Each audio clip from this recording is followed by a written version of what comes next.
Today we continue the story of Waterdeep and learn how the Lord's Alliance was formed.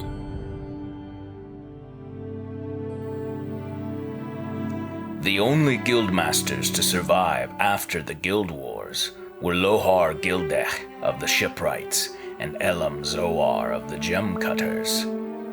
These two, ruthless manipulators both, were well matched. They could not overcome each other, though their private armies fought in the streets.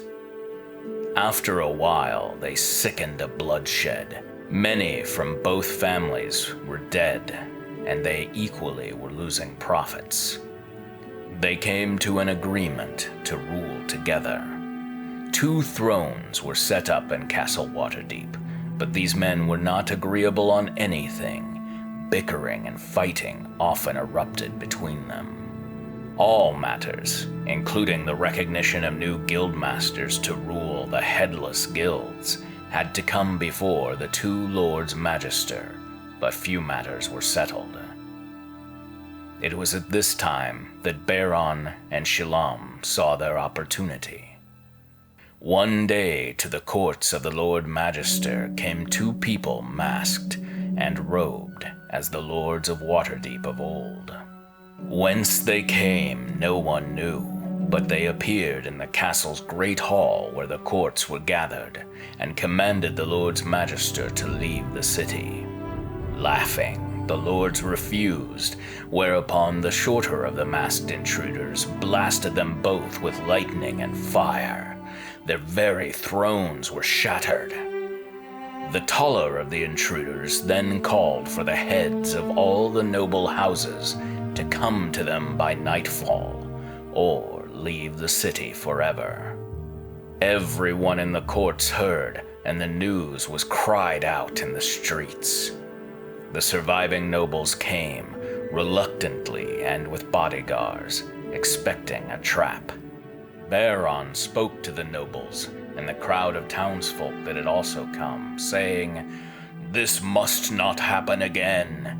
If Waterdeep is to be safe, all must support what I and my fellow lord now plan." He removed his mask and said, "I am Faerûn. I would be safe in this my city again." Shilam, still masked, commanded that the 2 houses of the guildmasters be outcast and to never set foot again in Waterdeep. After this, peace returned to the city, and Waterdavians went back to their labors. To prevent discovery of who the lords were, Faerûn selected certain men of character and appointed them magisters under the lords. These men were to judge and apply the laws of Waterdeep in daily affairs. Waterdeep paid these men well in order to avoid temptation.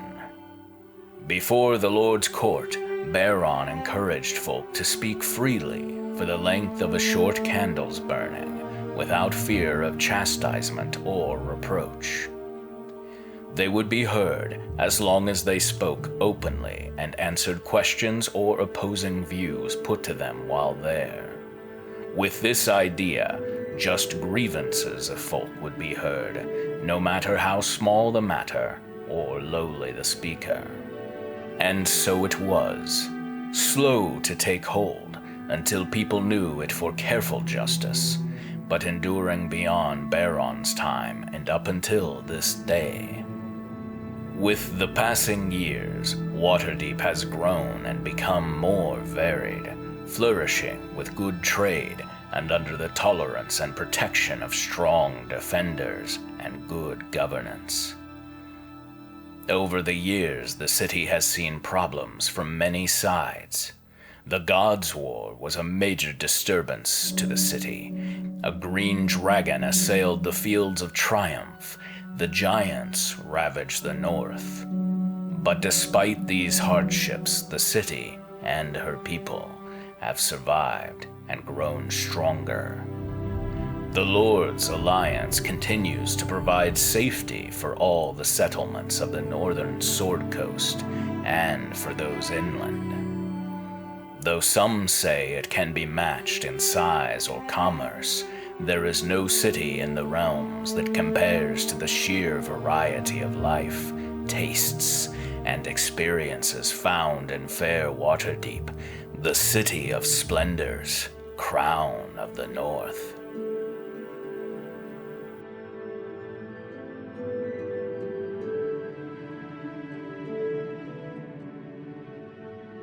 And so we end our history of Waterdeep. We were discussing what topics we want to tackle next, and we have come down to two options: Central Keep or Core Mirror. If you want both, press the like button. But if you have a preference, select Central Keep or Core Mirror.